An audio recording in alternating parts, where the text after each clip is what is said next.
Tonight, a nomination that looked unstoppable a few weeks ago is coming apart.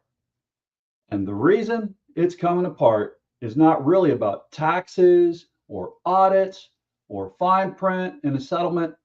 The real reason showed up 2 weeks ago in a Senate hearing room from a school teacher who said something so plain cut, it went right through every talking point in the building.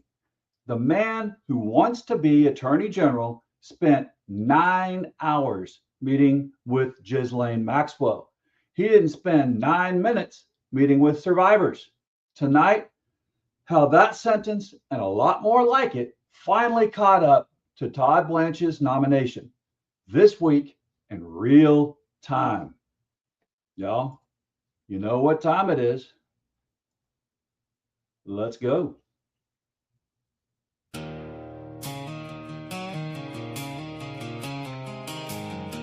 Standing for life, liberty, and the pursuit of happiness. Welcome to the Hillbilly Think Tank with Spencer Keck. I am the educated hillbilly, and no, that's not an oxymoron. Don't call me a moron. There have been educated, erudite, and emancipated hillbillies here in Kentucky ever since my kith and kin came through the Cumberland Gap with Daniel Boone and the Long Hunters on their quest to find life, liberty, and the pursuit of happiness right here. And they didn't just find it here, they made it here with grit, determination. And that was what we are supposed to pass on to our kids and teach them, right? They want to keep that life, liberty, and pursuit of happiness. It's up to them with their grit, determination, and that determination has to go deep. All right, y'all. Again, I'm Spencer Keck. I am a combat veteran, retired Navy doc. Currently, I'm a public school teacher, and I'm also a candidate for magistrate on the Hardin County Fiscal Court District 3. Now, the vote that didn't happen.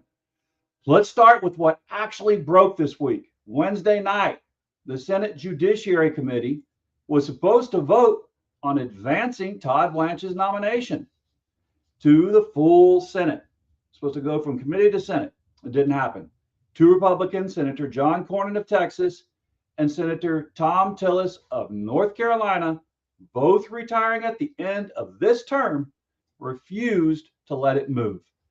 Here's precisely what they're asking for, because y'all, the details matter.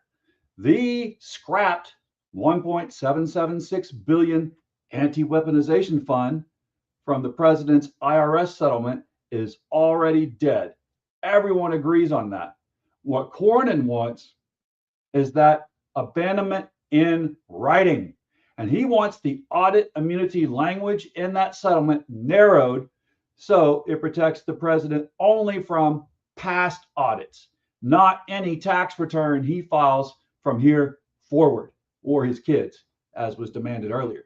His own words: all I want them to do is confirm what he said in his sworn testimony with regard not only to the weaponization fund, but also who is protected from future audits. The Justice Department, he says, simply refused to cooperate. Imagine that. President Trump's response on Truth Social: Blanche is a star, has the potential to go down as one of the greatest attorney generals of all time. Oh, yeah. And then the real move: I have no objection to temporarily withdrawing Todd's name and putting him back after Cornyn and Tillis are out of office in November. He attacked both senators by name, saying their political careers have been ended by my action, and dug up the fact that both once voted to confirm Merrick Garland. By Thursday morning, Cornyn told reporters the talks that felt very constructive on Tuesday night had gone sideways. Other people intervening, he said, and when asked directly whether the president himself was the obstacle, Cornyn said he didn't know.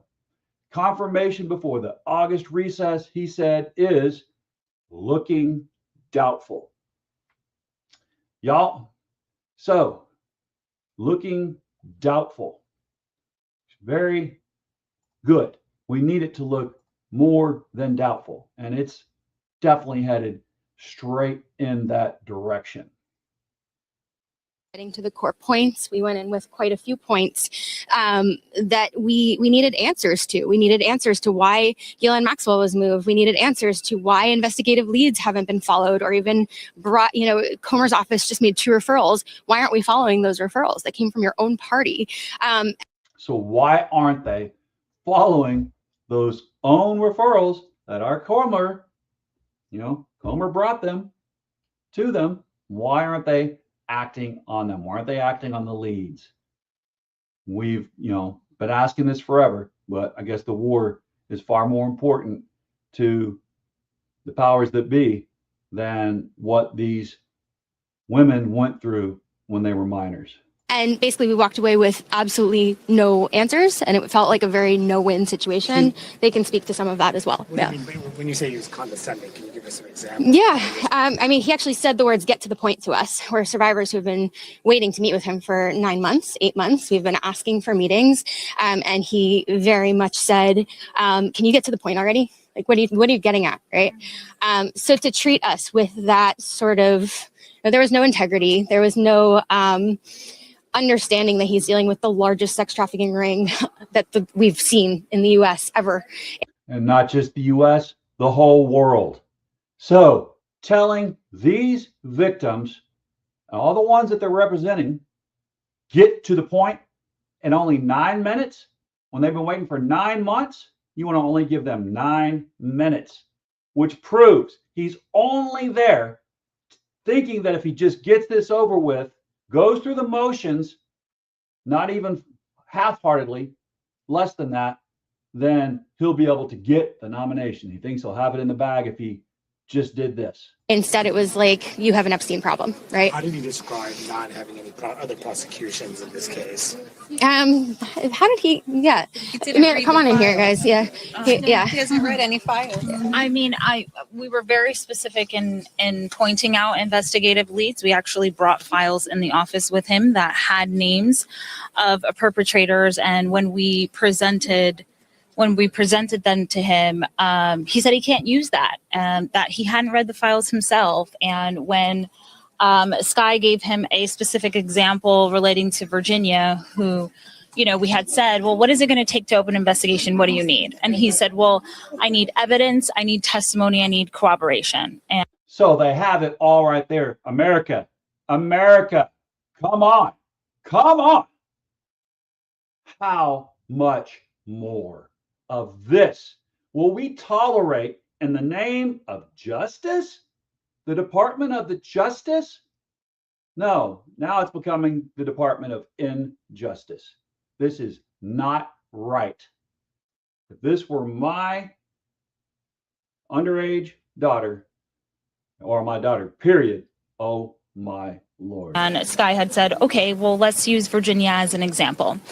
She gave testimony sworn under oath, depositions under oath. She named former Prince Andrew. She provided a photo document of Andrew, and then they were corroborated in the files by Ghislaine Maxwell as being real, that Virginia was present and did meet Prince Andrew. Is that not an investigative lead? Is that not? What do you guys say? Put it down there in the comments. Is that not an investigative lead?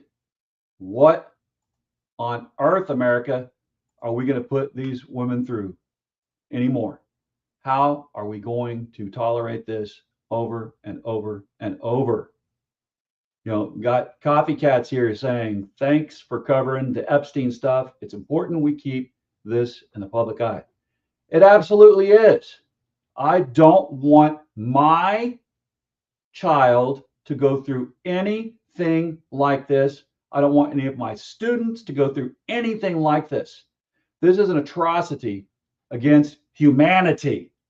This has got to stop. And only we can stop it. I mean, it's obvious. I mean, only the voters. That's the only thing that they care about is getting elected, getting reelected, and being able to keep having their own slush funds, being able to get their own PAC money over and over and over again. So these two senators know they're not going to get any more PAC money once their time is up in office. So now they've got some cojones. About darn time. Come on. And again, they said Comer, of all people, has sent them now a couple leads, and they've done nothing on it. So we cannot let this stand.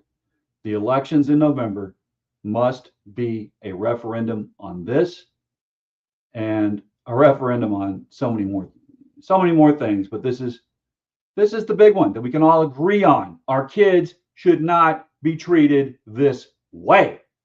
Regardless of which party you're part of, you surely don't think that it's fine for kids to be treated this way. I keep hearing more and more stories of how people think it is. If you're rich and you're famous, what does he say? We know what he says. All right, Coffee Cat says, of course it is, but they don't care. The only thing they care about is their wallets. It's terrible. Yeah, amen. There we go. All right. So to continue, next segment about Bensky. Bensky sat before the Senate Judiciary Committee. She is a school teacher and a mother. In her sworn testimony, the official record, not a rumor, not a headline, she said that under Todd Blanche's watch, the Department of Justice's release of Epstein-related files exposed the identifying information of more than 100 victims. Let's say that again, more than 100 victims in documents describing the abuse they survived, including her own. She testified that this happened not once, but across 3 separate releases, even though her own attorneys had submitted 350 names to the department in advance, specifically to prevent exactly this. Her identity, she said, was exposed twice in the first release alone and again in the second, despite months of her fighting to get it taken down. And here's what she said, quote, they were available not only for the entire world to see, she told the committee, but my child, my students, my friends, my employers. Y'all, I'm not going to describe what was in those documents, and I'd ask you not to go looking for it either, as we are ethical folks here in Kentucky that do not look for salacious, horrendous things like that that should never have been done to these women. And the only people that should be reading about that are prosecutors. So what matters for tonight is this and this exactly. Bensky said she and other survivors repeatedly asked through every channel available to them to simply meet with Todd Blanche. He never responded. It took a Republican senator, Tom Tillis, publicly saying he would not support the nomination until a meeting finally happened, before Blanche finally sat down with survivors. And even then, by their own account, he asked them no questions and grew short with one of their attorneys. Bensky's sentence for the whole thing is the one I opened with tonight. 9 hours with Maxwell, 9 hours with Ghislaine, not 9 minutes with them, with the victims. Y'all, again, as a father, this is intolerable to me. As a teacher, this is intolerable to me.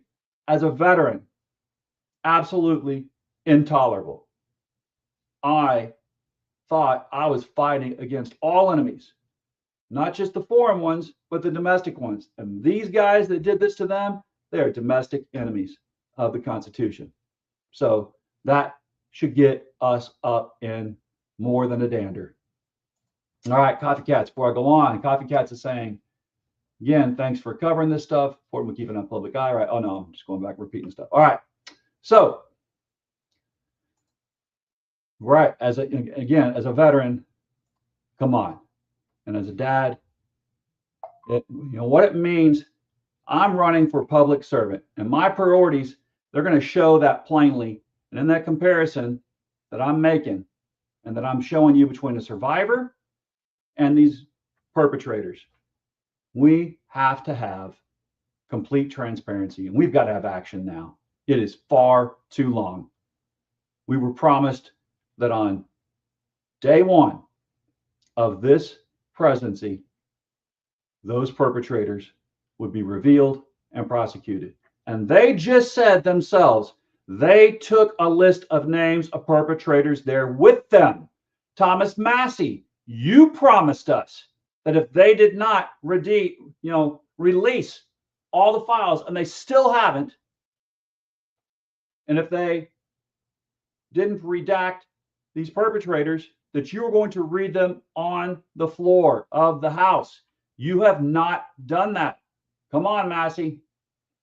All right, and it's not only senators and survivors pressing on this nomination.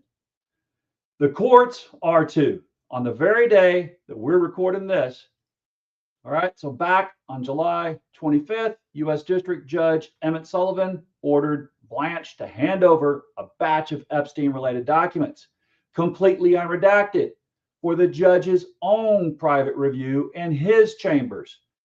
Not a public release, a private check, because the judge said he is no longer willing to simply take the department's word for it that its redactions are legitimate. The deadline for that production, well, that was today. Actually, that was yesterday, July 30th, 3 o'clock Eastern. And here's where it could get serious for Blanche personally. A former federal prosecutor named Glenn Kirshner said this week that if the documents Blanche hands the judge turn out to be doctored or incomplete, Blanche could face a criminal investigation for obstruction of justice. And Kirshner made a point I think is worth sitting with. Even a presidential pardon might not fully protect him. If evidence ever surfaces that Blanche and the president were actually working together to conceal information, Kirshner says a future Justice Department could challenge that pardon in federal court. And if the judge agreed, the obstruction charges could proceed anyway. Well, that's his legal analysis, y'all. Clearly his opinion about a hypothetical future case, not a settled fact, but a serious one from a serious former prosecutor. Let's keep that under our caps and think about it. All right. Well, in the meantime, let's hear a little bit more what they had to say, because it's important that we all hear this. And his response was, well, Andrew won't cooperate. And your sister isn't here, so I can't use her testimony. And it's just blatantly untrue. We were advised by many legal counsel that that's not true. There are ways that we can build a case with Virginia's story. And so it just was the complete unwillingness to pursue actual leads here. You are asking for a promotion to be and provide justice to the American people, and he has displayed that he's unwilling to do that. And I understand that after that meeting with Todd Blanche, a group of Epstein survivors sent a letter to Senator Cornyn, to Senator Tillis, asking that they oppose Todd Blanche's nomination. Did you guys ever receive a response from Tillis or Cornyn? We've now since today been in touch with the offices. So we are really hoping that they will work with us. If Todd Blanche makes it out of committee tomorrow, what message does that send you guys, to your group? I think it's a massive chilling effect to all survivors across the U.S. I think it is absolutely a vote against survivors in this country, not just Epstein and Maxwell, but I think it sends a huge message to who you can trust in this country. You talked to Tillis. So it absolutely does. And, if they just don't care if we don't trust them because they've got plenty of PAC money to keep on getting elected again and again and again, and there's plenty of people that'll vote for them because they've got a certain letter by their name that will get them elected no matter what. Y'all, this is going to have more than a chilling effect. So That is where we're sitting. And that is not a good place for democracy to be in this nation. So seriously, have to seriously take our next election. You really got to get your friends, your family, people who usually just sit on the couch and play video games or watch TV on that election Tuesday. You've got to get them out there to go vote before that Tuesday. Have them go early vote with you. Make sure that they're ready. It's time. Y'all, this isn't only a partisan fight, all right? We know that. Not a partisan fight either. Absolutely not. This week, 70 retired Wyoming judges and attorneys, people who call themselves lawyers and retired judges sworn to uphold the Constitution, sent a public letter to their own 2 Republican senators, Barrasso and Loomis, urging them to oppose Blanche. Their letter points to something I hadn't told you before. A federal court has already referred Blanche's own conduct in the IRS settlement to state bar authorities for investigation. The bar, that's the organization that determines whether you're fit to be an attorney or not, and they can withdraw your report of fit or not, and say, no, this person is not fit to be an attorney, and we rescind our acceptance of him as a practicing attorney. So that's what the bar authority is for. Well, their letter states plainly, no ethical lawyer worth his salt would be part of this colossal abuse of our judicial system. Now, they noted more than 1,200 former Justice Department employees have also come out against the nomination. Wyoming's delegation, for its part, fired back publicly, accusing the judges of letting unelected judges impose policy biases on the country. I'll let you weigh both sides of that exchange yourself. And on Wednesday, before any of this week's drama, the Senate did one more thing worth knowing.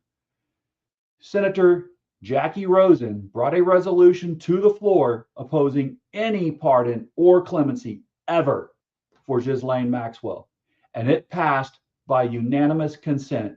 No objection from a single senator, Republican or Democrat. Her reasoning was blunt. It's frankly horrifying that Trump would entertain the idea of clemency, even for a second, for a convicted sex trafficker. Even Blanche himself has said he won't recommend a pardon for Maxwell. The president has not ruled that out. Clip that. The next segment, the line, fair is fair. Now, y'all, let's have the honest hearing on this, because Blanche's defenders, they claim that they have real arguments too. So let's listen to them and see what we think. They would tell you a lot of the Epstein file mess predates Blanche's tenure, and that untangling a decades-old multi-agency case with hundreds of victims and thousands of documents was never going to be clean. Mistakes in a project that size don't automatically prove bad faith. They'd say the audit-immunity language fight is a legitimate legal drafting dispute, the normal give and take of settling a real lawsuit, not evidence of corruption. And they point out that he did eventually meet with survivors, even if that meeting came late and under pressure. Here's my answer. Complexity explains a mistake. It does not explain the same mistake 3 separate times after your own office was handed 350 names in advance, specifically to prevent it. And he eventually showed up. Well, we just saw what those ladies thought of that. 9 minutes with them, 9 hours with Ghislaine. Yeah, he eventually showed up is not the same as leading with justice.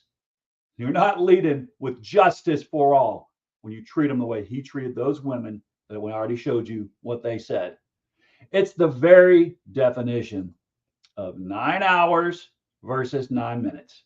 Instant, generous time for the woman convicted of trafficking children, and only a grudging, pressured minute for the women who survived it. Now, you can believe and given a nominee the benefit of the doubt on a legal drafting fight. You should not extend that same benefit of the doubt to a pattern this clear, this repeated, and this human. Clip that. All right. So, Copycats is saying, of course it is, but they don't care, right? And then she says, yes, please get out and vote, folks. Yeah. Again, we've got to say it over and over.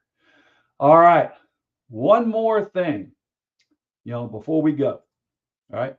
This next segment, and while all this happens, Kentucky's seat sits empty. So like I said, before we go home tonight, because it belongs in this exact story, not a separate one. Every vote this week, the postponed committee vote, whatever comes next, happens on a judiciary committee that Kentucky has had no real voice on for weeks now. Senator McConnell remains in rehabilitation. Man, we know, he's in rehabilitation, has cast no votes in over a month, and his office has not offered the one thing Governor Beshear asked for plainly, his own voice, confirming his capacity to serve. I'm not going to speculate about anything beyond that tonight. I've told you before, and I'll tell you again, this show doesn't traffic in rumors about any man's health. But representation is not a rumor. It's a fact. You can count vote by vote. And on a nomination this consequential, Kentucky's seat at that table has been empty for a month and counting. So y'all, it's time to bring it home. So bringing it home because underneath all of tonight's Washington noise is one plain standard. And it's the same one I'd bring to that fiscal court seat. When someone tells you under oath that they were harmed and then harmed again by the very office meant to protect them, the first and only acceptable response is to listen quickly, fully, and without being forced into it by a senator's ultimatum. And without being forced into it be less than begrudgingly by a senator's ultimatum. Not 9 hours for the people with power and 9 minutes for the people who were hurt and harmed. The order should run the other way every time in Washington and in Hardin County alike. And y'all, I pledge that if you will elect me to magistrate here in Hardin County, to me, the people who show up hurting will get my full attention first, not last in that fiscal courtroom. I promise you that. That's not a partisan standard. That's just what decency actually costs. And it's never too high a price for a public servant to pay. For a public servant to pay in a democracy. All right, y'all. So, what do you think? Anybody else got any comments before I close this one out? As Copycats is saying, it is time to vote, vote, vote. We've got to get our friends and family registered before it is too late. If they're not registered, they got to get registered. They got to, again, get off the couch, get off the golf course for just a little bit of time. You can do early voting. You can vote on that Tuesday. But whatever you do, you have got to make your voice matter if you actually care about young women, young kids. And it wasn't just women involved in this. It was every young man that were absolutely abused too. Let's don't forget that. Anyone who tries to act like otherwise is the case is trying to fool you. All right. So next up here, I just wanted to show you, we've got a couple things going on worldwide and nationwide that need our attention. This is one of them. So we've talked about the danger of data centers. Well, here's another danger.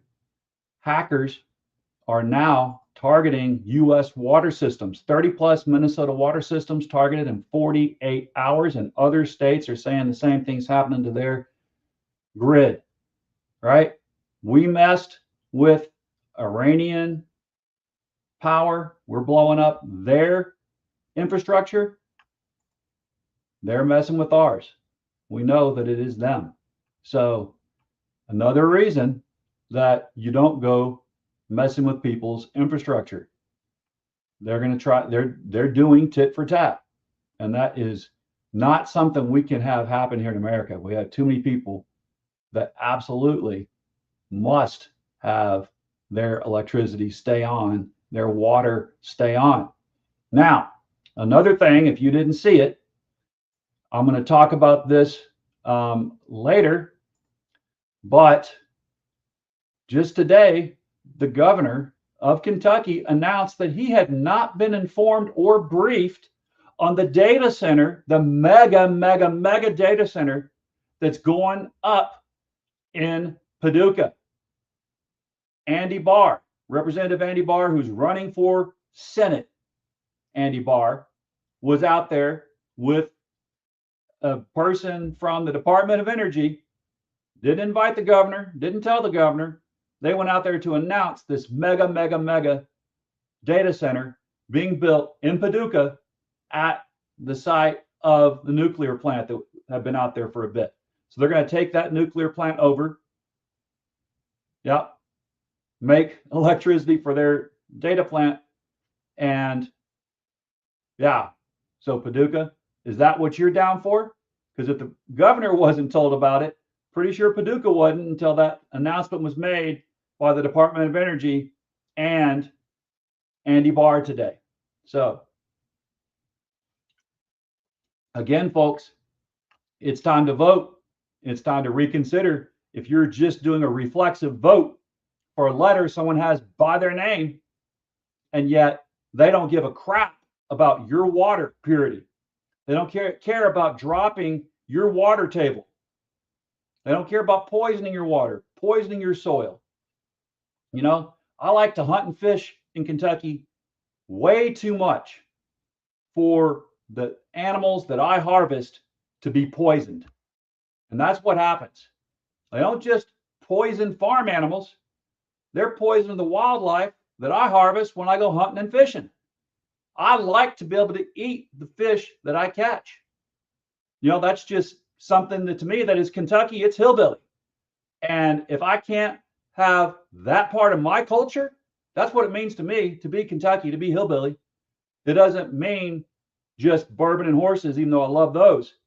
But my Kentucky culture, my hillbilly culture, we can't afford to go to Churchill Downs all the time.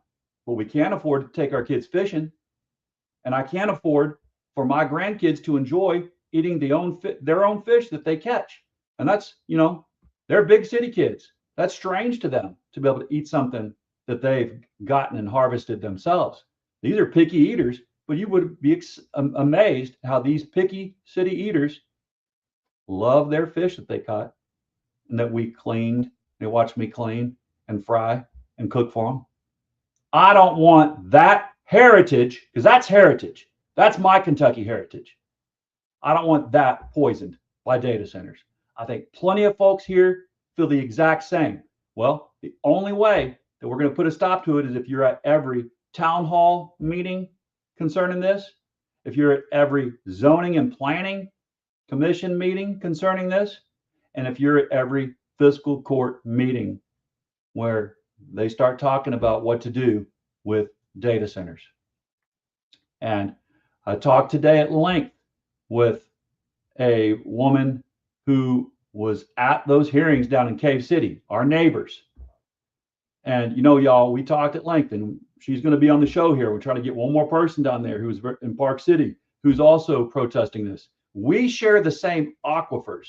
So if they overcome, because they're suing Cave City for creating a moratorium on the building of the data center.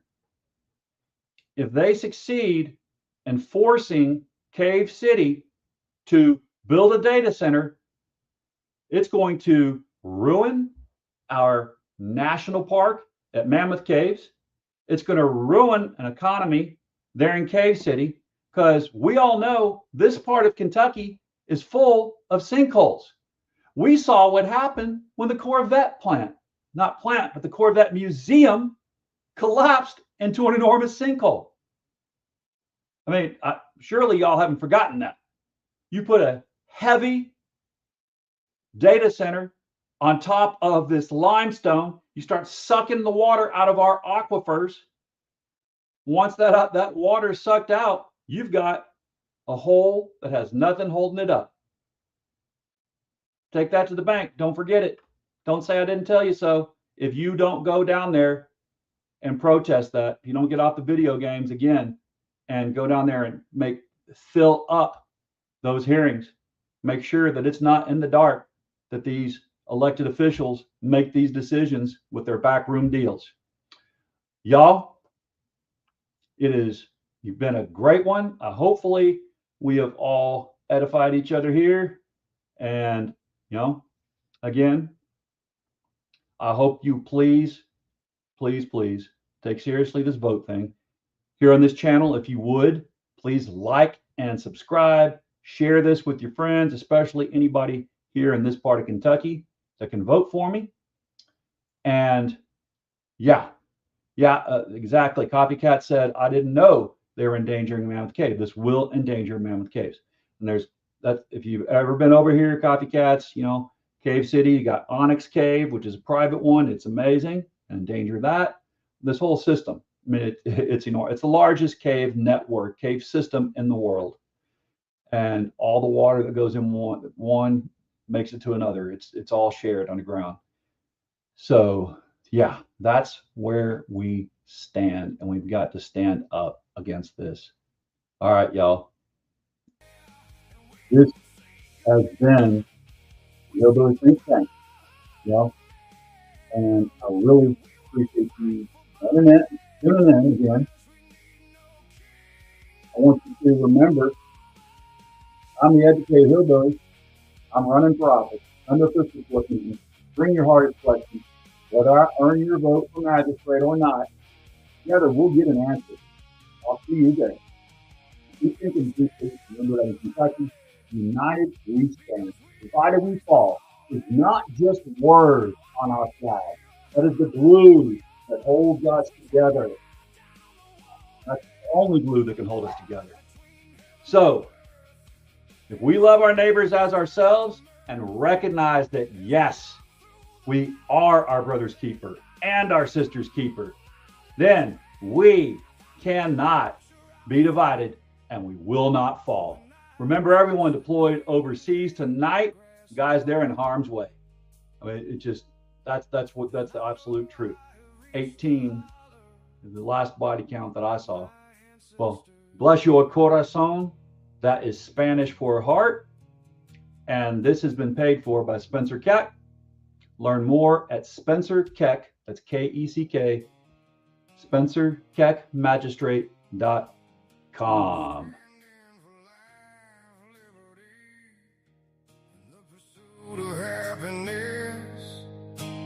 Built upon the shoulders of the Constitution, rule of law and the animating principle